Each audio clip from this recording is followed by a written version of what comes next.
Welcome again to your Monday Marriage Funny. This is Titilola Martins, and what I'm going to talk about today briefly is nagging versus making demands. I realize that many times in marriage, couples conclude that their partner is nagging when actually that partner is not nagging. Seriously, when actually that partner is not, what that partner is actually doing is demanding for a change, making a demand about something.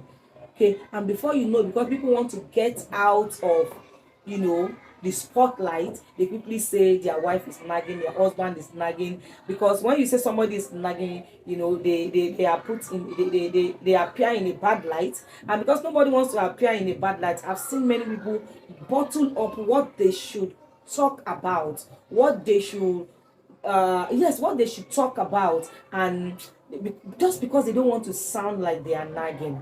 Okay, so nagging actually is a situation whereby you keep hammering on a particular thing because you want a change. So one thing is to be actually nagging, and another thing is to be seen as nagging when actually you are not nagging. Okay, so how do you avoid being seen as nagging when actually you are not nagging? You're actually trying to make a demand and say, you want a change. Everybody has the right to demand for a change. You have the right to demand for a change from your partner. Your partner also has the right to demand for a change from you. And let me tell you, if you guys are not changing, then you are not growing. If you are not changing, if the same way you are last year, the same approaches, the same way you approach things 2 years back, 3 years back, it's still the same way you are approaching things in your marriage, in your family now, it means you are not growing. Because no matter how good things are, they can still be better.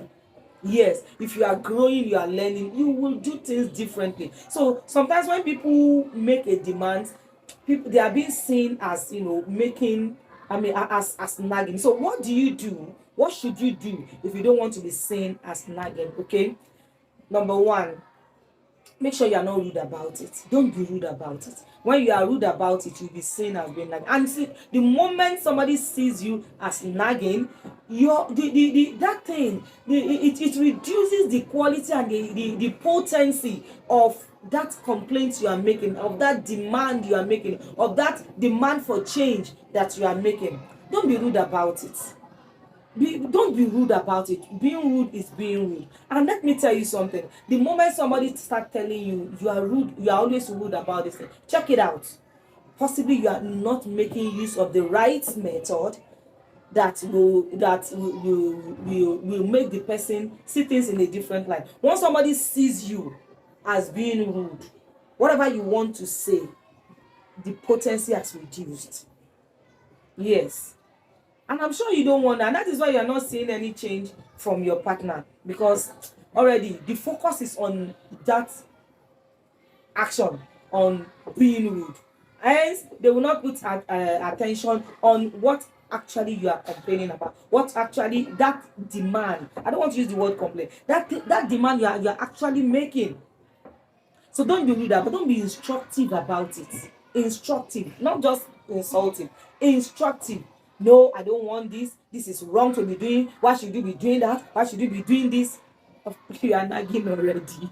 Yes, but really you want to make a demand. You want a change in this aspect. For instance, your husband doesn't come home early, he comes home late, and you don't like it. Your wife is too attached to her job and you don't like it. This your job, sir. I don't even understand. You are nagging, sir.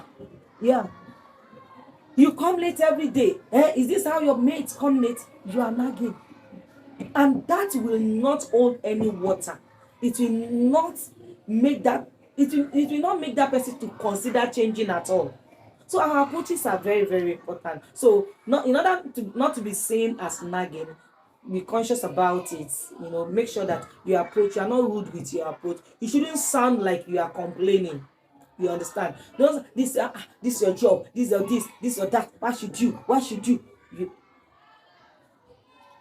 In order not to sound like you are complaining, why don't you find a time, a good time? That takes me to the third point.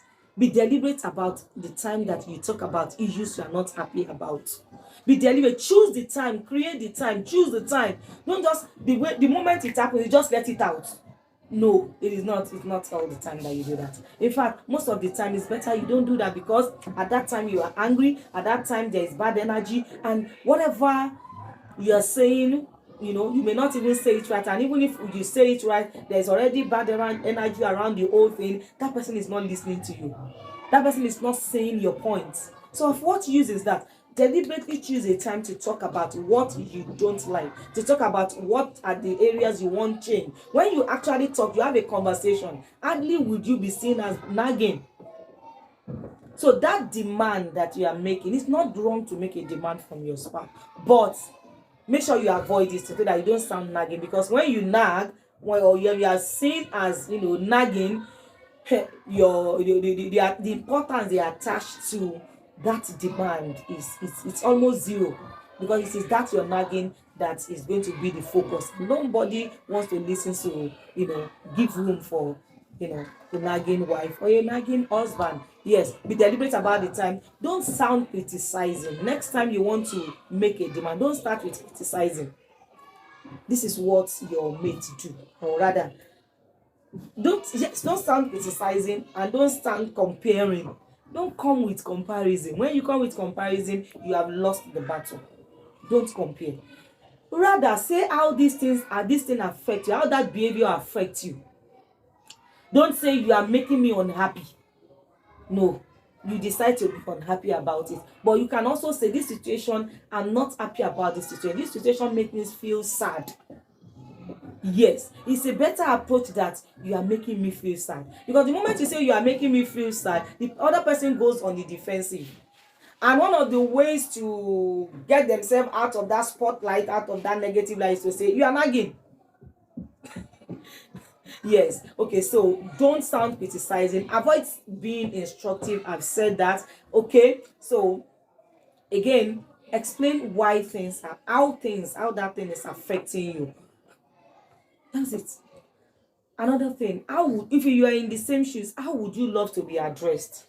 That's why you need time to think about your presentation. You need time to think about your presentation. Yeah. You need time to think about your presentation. When you're able to think about your presentation, you know whether this approach is right or wrong. And that's why you don't just let things loose just immediately. You will be seen as nagging. Okay? So I'm going to leave you with those points. Go over the video again. I'm sure you don't want to sound like you are nagging. Rather, you don't want to sound like you are nagging next time you are making a demand from your spouse. So in order not to sound nagging, please go over the video again. I'm sure you'll find it helpful. God bless.